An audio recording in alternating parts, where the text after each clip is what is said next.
It is Australia's worst mass shooting in nearly 30 years after 15 people died, including a 10-year-old girl, during celebrations for a Jewish festival in Sydney. 40 others remain in hospital. Picture this, Sunday evening, December 14, 2025, Bondi Beach, Australia. The golden hour, sun setting over the Pacific. Laughter, families packing up, the salty tang of summer in the air. And in the heart of it, a community gathers to light a candle to celebrate Hanukkah. A moment of public faith, of light in the dusk. They have no idea that in the shadows, two men are watching, calibrating. Their target isn't a military base or a government building. It's this moment of peace. And they're about to shatter Australia's sense of safety forever. Welcome back to The Breakdown. Last time, we showed you how two kids from New Orleans built a revolution by proving the system was obsolete. Today, we're in Sydney, dissecting an attack that proves a terrifying new system is here. A system of terror, planned with military precision, executed in one of the most open places on Earth. This isn't just a news story. This is a forensic blueprint of a national security failure, a ticking clock from a known wolf to a massacre, and the ordinary civilian who ran toward the gunfire. The event, Hanukkah by the Sea, organized by Chabad of Bondi. It's built on a beautiful idea, Persume Nisa, publicizing the miracle, making faith visible, joyful, open. But in 2025, with anti-Semitism on a global march, visibility has a cost. It makes you a target. Intelligence suggests the attackers had done their homework. Surveillance, reconnaissance. They knew the layout, the timings, the crowd flow. They saw two groups merging, worshippers and Sunday beachgoers. A perfect storm of exposure. Families, children, a Holocaust survivor, there to remember light after darkness. The attackers weren't targeting a closed room, they were targeting a symbol. Bondi itself, Australia's relaxed, open-hearted identity, and they chose their tools not for chaos, but for maximum carnage. High-velocity semi-automatic rifles. In Australia, a country that rewrote its gun laws in 1996 after Port Arthur and believed it had locked this evil out. And improvised explosive devices waiting in a vehicle nearby.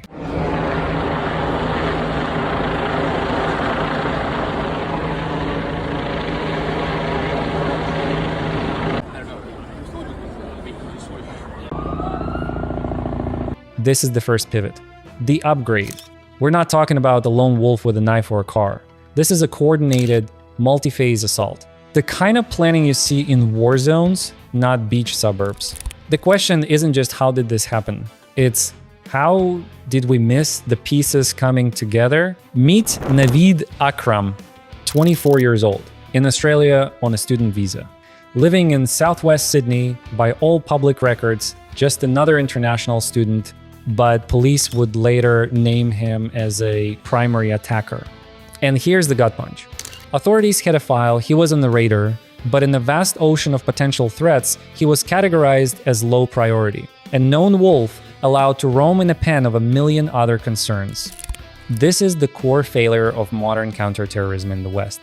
The system is built to watch oceans, but it drowns in the data. It sees dots, but can't connect them until the line is already drawn in blood. Akram's background is now a fire hose of intel. Studies at Hamdard University in Islamabad. Time at the Al Murad Institute. Model student reports are being torn apart, looking for the moment of radicalization. While he studied in Sydney, another attacker, possibly of Lebanese background, was being radicalized alongside him. This isn't about ethnicity, it's about ideology. A group forming in plain sight. Think about that. A terror cell building its capability in the suburbs of a city that thought it was immune. I want you to really think about this. How does a known individual on a student visa acquire military-grade weapons in a country with some of the toughest gun laws in the world? Share your theories in the comments below. The black market angle? Corrupt connections? This is a critical breakdown point. 6:45 p.m. sunset. The gunmen take their position on a footbridge near Archer Park. A tactical choice. Elevated, clear lines of fire. A choke point for escape. The first shots ring out. Semi-automatic fire. Crack. Witnesses describe it as fireworks at first. That split second of confusion is a weapon in itself. It freezes people in the kill zone. Then the understanding hits, and pure panic erupts. The crowd shatters. Some dive behind concrete walls and cars. Some stampede south along Campbell Parade. Desperate families run into the cold Pacific Ocean, choosing possible drowning over certain gunfire. The shooters are using a spray and pray tactic. Maximize terror, maximize casualties. They're not just aiming at the Jewish gathering, they're aiming at Bondi itself, at Australia's innocence. From the bridge, they control the battlefield. Police are minutes away. Every second is measured in lives. And in this hellscape, the script flips. Not because of a SWAT team, because of a fruit shop owner from the Sutherland Shire, Ahmed Ahmed. 43 years old, Muslim, father of two. He's there. He sees one gunman focused forward, unloading into the crowd, and he makes a calculation that defies every human instinct for self-preservation. He moves. Using parked cars as cover, he closes the distance. The gunman is fixated on the targets ahead. He doesn't see the man coming from behind. Ahmed tackles him. A close-quarters struggle for the rifle. It's raw, brutal, and horrifying. During the fight, Ahmed is shot twice, in the arm and hand, but he wrestles the weapon free. Think about this moment. A Muslim civilian now holding a rifle taken from a terrorist who was shooting Jewish worshippers. He points it at the disarmed attacker, but doesn't shoot. He makes the conscious choice to de-escalate. When police sirens wail in the distance, he places the weapon on the ground, hands clear. He knows the next split-second decision could be a cop's. His actions are more than heroic. They're strategic. They prevent a wider religious war. In a flash, he rewrote the narrative from Muslim versus Jew to extremists versus all of us. This is the single most crucial moment of the entire attack. What goes through a man's mind in that second? Would you have the clarity, the courage to do what he did? Leave a comment with just one word you think defined his choice. The immediate threat ends with police gunfire. One attacker dead, one in custody, critically injured. The bomb disposal unit finds the vehicle with its IEDs. A second wave of death neutralized the cost. Between 12 and 16 lives gone. A 10-year-old Israeli girl, a beloved rabbi, a Holocaust survivor who had seen darkness before, generations erased, 30 to 40 wounded, flooding Sydney's hospitals. But the deeper damage is to the national psyche. The contract is broken. Australia is no longer an exception. Look at the escalation. 2014, Lind Cafe, a siege contained. 2024, Bondi Junction, knife attacks, low tech. 2025, Bondi Beach, coordinated shooters, IEDs, military tactics. The curve is not just rising, it's accelerating. And the fallout is a chain reaction of failure. The visa blowout. How did a known security concern maintain a valid student visa? Section 501 of the Migration Act is about to get a brutal rewrite. The intelligence breakdown. A known wolf just ate the flock. A royal commission into ASIO's threat assessment protocols is inevitable. The end of soft targets.